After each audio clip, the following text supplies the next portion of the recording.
तो अब हम करेंगे क्वेश्चन नंबर 8। तो क्वेश्चन नंबर 8 क्या दे रखा है, let A and B be two sets so that F from A cross B to B cross A such that F of A B is equal to B A is bijective function.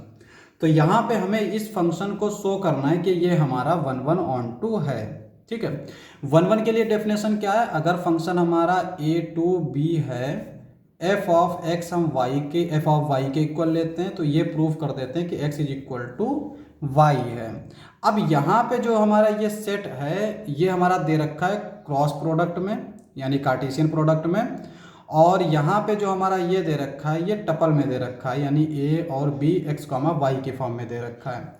अब देखो यहाँ पे कैसे करते हैं, यहाँ पे जो हम लोग करते हैं वो करते हैं F of x1 comma y1, अगर ये हमने रखा x2 कॉमा y2 के, तो हम प्रूफ करेंगे x1 is equal to x2, y1 is equal to y2। This implies that x1 comma y1 is equal to x2 comma y2। इस तरह से प्रूफ करेंगे तो हम कह देंगे कि फंक्शन हमारा 1 1 है। तो देखते हैं यहाँ पे हमने क्या किया, let f of a1 comma b1 is equal to F of a2 comma b2, इस तरह से हमने रखा।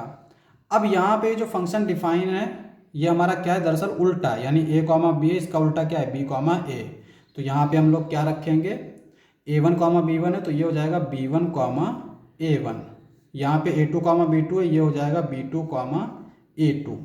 अब यहाँ पे ये पहला वाले के साथ पहले वाले को कंपेयर करेंगे तो b1 is equal to b2, a1 को a2 से कंपेयर करेंगे तो a1 is equal to a2।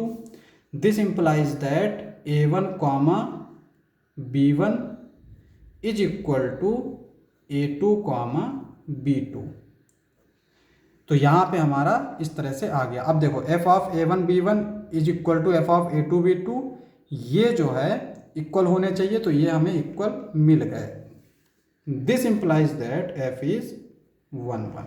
तो यहाँ से फंक्शन हमारा क्या हो गया, 1 1 हो गया।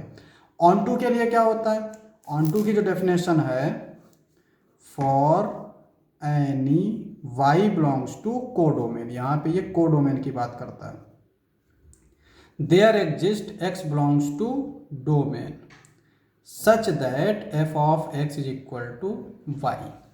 तो यहाँ पे कोडोमेन के हर एक एलिमेंट के लिए एक x मिलना चाहिए जो कि ये कंडीशन सेटिस्फाई करे। अब x निकालते कैसे हैं, हम लोग इसको f ऑफ x को y रख लेते हैं, फिर जो फंक्शन दे रखा होता है उसको रखते हैं, और फिर जो इक्वेशन मिलती है उसको हम सॉल्व करते हैं और x की वैल्यू निकाल लेते हैं। तो इस तरह से हम x की वैल्यू फाइंड करते हैं। अगर x की वैल्यू इस तरह से मिली कि जो कि y की हर एक एलिमेंट के लिए सेटिस्फाई कर रहा है, तो हम बोल देंगे ऑन टू है, वरना ऑन टू नहीं होगा। तो वही चीज़ हम यहाँ पे करेंगे, फॉर एनी,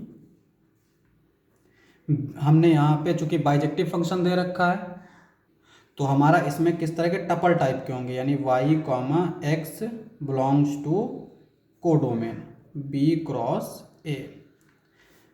तो हमने रैंडमली इसमें लिया such that f of a comma b is equal to y comma X, यानी अब हमें क्या निकालना है, ए बी निकालना है। तो ये इम्प्लाई करेगा एफ ऑफ ए बी क्या है, B comma A which is equal to Y comma X. यहाँ से अगर हम देखेंगे तो b हो जाएगा y, a हो जाएगा x।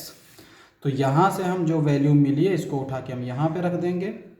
तो यहाँ पे b की जगह पर हम रख देंगे y और a की जगह पर x। तो ये हो जाएगा x comma y is equal to Y comma x. तो यहाँ पे कोई भी अगर हम y comma x b cross a में ले रहे हैं तो उसके लिए हमें डोमेन में x कॉमा वाई टाइप का एलिमेंट मिल जाएगा। अब यहाँ पे इसका मतलब क्या होता है, y बिलोंग्स टू b, और इसका मतलब होता है x बिलोंग्स टू a। ठीक है, तो यहाँ पे हमने जब इसको लिया तो इसके लिए हमें x कॉमा वाई टाइप का एलिमेंट मिल गया। ये इम्प्लाई करेगा f इज ऑन टू। तो यहाँ से हमें पता चल गया कि फंक्शन जो है वो क्या है, हमारा ऑन टू है। क्वेश्चन समाप्त। नेक्स्ट लेक्चर में करेंगे नेक्स्ट क्वेश्चंस। आज के लिए बस इतना ही।